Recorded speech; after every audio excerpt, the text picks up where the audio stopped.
11 പേരുടെ മരണത്തിന് കാരണമായ ബംഗളൂരുവിലെ RCBയുടെ വിജയാഘോഷ റാലി പോലീസ് അനുമതി നിഷേധിച്ച് ക്ലബ്ബ് സ്വയം തീരുമാനിച്ചതാണെന്നാണ് സൂചന. ഇത് പരമാവധി ആളുകളെ സ്റ്റേഡിയത്തിന് സമീപത്ത് എത്തിച്ചു. പോലീസിന് മുന്നൊരുക്കത്തിന് സമയം കിട്ടിയില്ല. അതേസമയം ദുരന്തത്തിൽ മരിച്ച 11 പേരെയും തിരിച്ചറിഞ്ഞു.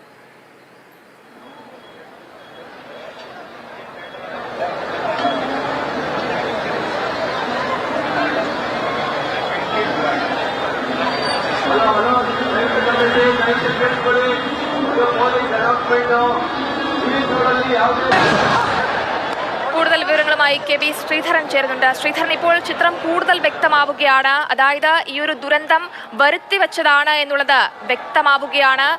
കഴിഞ്ഞ ദിവസമൊക്കെ നമ്മൾ ആ ദൃശ്യങ്ങളൊക്കെ കാണുമ്പോൾ നമുക്കറിയാമായിരുന്നു എത്രത്തോളം ഭീതിജനകമായിരുന്നു ആ അവസ്ഥ എന്നുള്ളത്. ആ കൂടിക്കിടക്കുന്ന ചെരുപ്പുകളൊക്കെ കാണുമ്പോൾ തന്നെ കണ്ണ് നനയുന്നതായിരുന്നു. ഇപ്പോഴിതാ ഈ അപകടം വരുത്തിവെച്ചതാണ് എന്നതിന്റെ കൂടുതൽ തെളിവുകൾ പുറത്തു വരികയുമാണ്. ശ്രീധരൻ,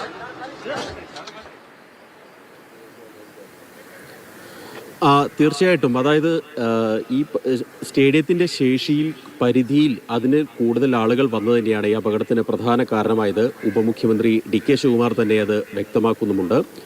അതായത് 35,000 മാത്രമാണ് ചിന്നസ്വാമി സ്റ്റേഡിയത്തിൻ്റെ പരമാവധി കപ്പാസിറ്റി.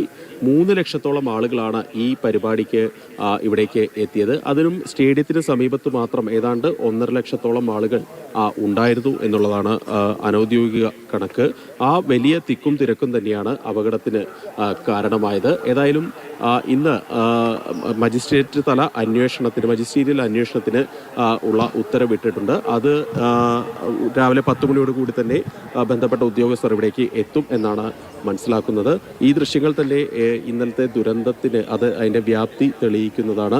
നോക്കൂ, എത്രയധികം ആളുകളുടെ ചെരുപ്പുകളാണ്. അപ്പോൾ ഏറ്റവും പ്രധാനപ്പെട്ട ഒരു കാര്യം, ഈ റോഡ് എന്നുള്ളത് വീതി കുറഞ്ഞ ഒരു ഭാഗമാണ്. ഈ വീതി കുറഞ്ഞ ഭാഗത്ത് തൊട്ടപ്പുറത്ത് വാഹനങ്ങൾ കടക്കാതിരിക്കുന്നതിന് വേണ്ടി അരമതിൽ കെട്ടിയിട്ടുണ്ട്. ഇതിനുള്ളിലേക്കാണ് ഈ പ്രദേശത്താണ് ആളുകൾ തിങ്ങിക്കൂടി നിന്നിരുന്നത്. ഇന്നലെ ചില ദൃക്സാക്ഷികളുടെ പ്രതികരണങ്ങളൊക്കെ വന്നിരുന്നു. അതായത് എയറിൽ നിൽക്കുന്ന പോലെയായിരുന്നു ഇവിടെ നിന്നിരുന്നു എന്നുള്ള ആളുകളുടെ പ്രതികരണമൊക്കെ വന്നിരുന്നു. ഇന്നലത്തെ ദൃശ്യങ്ങൾ, ഈ ഗേറ്റ് നമ്പർ 7 7ൽ നിന്നുള്ള ദൃശ്യങ്ങൾ തന്നെ പേടിപ്പിക്കുന്നതായിരുന്നു. ആളുകളുടെ മുകളിലൂടെ മറ്റാളുകൾ നീങ്ങിപ്പോകുന്ന ഒരു ദൃശ്യങ്ങളൊക്കെ ഇന്നലെ നമ്മൾ ഇവിടെ നിന്ന് കണ്ടതാണ്. ഏതായാലും അത്രത്തോളം ദൃശ്യങ്ങളൊക്കെ തന്നെ നമ്മളെ ഭയപ്പെടുത്തുന്നതായിരുന്നു. ഇപ്പോൾ 11 പേരാണ് മരിച്ചിട്ടുള്ളത്. ഈ മരിച്ച ആളുകളെയൊക്കെ തിരിച്ചറിഞ്ഞിട്ടുണ്ടോ? ഇവർ എവിടുത്തുകാരാണ് എന്നതിലൊക്കെ വ്യക്തത വന്നിട്ടുണ്ടോ ശ്രീധരൻ? ഈ മരിച്ച ആളുകളെയൊക്കെ തിരിച്ചറിഞ്ഞിട്ടുണ്ട്. 11 പേരാണ് മരിച്ചത്. ഇതിൽ 8 പേർ ബംഗളൂരു സ്വദേശിയാണ്. ഒരാൾ മംഗളൂരു സ്വദേശിയും ഒരാൾ ആന്ധ്ര സ്വദേശിയായിട്ടുള്ള കോയമ്പത്തൂരിൽ താമസിക്കുന്ന ഒരു സ്ത്രീ, അതുപോലെ തന്നെ ബംഗളൂരുവിലെ തന്നെ കർണാടകയിലെ തന്നെ ചിന്താമണി എന്നുള്ള പ്രദേശത്തു നിന്നുള്ള ഒരു BDS വിദ്യാർത്ഥിനി. ഇങ്ങനെ 11 പേരെയും തിരിച്ചറിഞ്ഞിട്ടുണ്ട്. ഇതിൽ ഭൂരിഭാഗം മൃതദേഹവും ഇന്നലെ രാത്രി തന്നെ പോസ്റ്റ്മോർട്ടത്തിന് ശേഷം വിട്ടു നൽകുകയും ചെയ്തിരുന്നു. അങ്ങനെയാണ് ഒഫീഷ്യൽ കണക്ക് വരുന്നത്. ഒരാളുടെ മാത്രം മൃതദേഹമാണ് കൈമാറാൻ ഉള്ളത് എന്നുള്ള വിവരങ്ങൾ കൂടി പുറത്തു വരുന്നുണ്ട്. ഏതായാലും ഈ 33 ആളുകളാണ് നിലവിൽ ചികിത്സയിൽ കഴിയുന്നത്. ബാക്കിയുള്ള ആളുകൾ 17ഓളം ആളുകളെ ഇന്നലെ നിസാര പരിക്കുകളേറ്റ 17ഓളം ആളുകളെ അവിടെ നിന്ന് അതേപോലെ തന്നെ 6 പേരെ അതീവ ഗുരുതരാവസ്ഥയിലായിരുന്നു ആശുപത്രിയിൽ പ്രവേശിപ്പിച്ചിരുന്നത്. ഈ ആളുകളുടെ സ്ഥിതി ഇപ്പോൾ എന്താണ്? അപകടനില തരണം ചെയ്തോ? അവരൊക്കെയാണോ?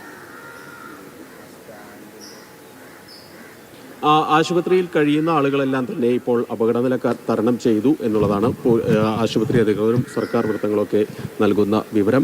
ഞാൻ നേരത്തെ സൂചിപ്പിച്ച പോലെ തന്നെ ഈ വീതി കുറഞ്ഞ ഈ വഴി, ദൃശ്യങ്ങൾ തന്നെ നമുക്ക് വ്യക്തമാകും, ഈ വഴിയിലാണ് ആയിരങ്ങൾ തിങ്ങിക്കൂടി നിന്നിരുന്നത്. അതുകൊണ്ട് തന്നെ ഇവിടെ വല്ലാത്തൊരു തിരക്ക് ഈ പ്രദേശത്ത് അനുഭവപ്പെട്ടിരുന്നു.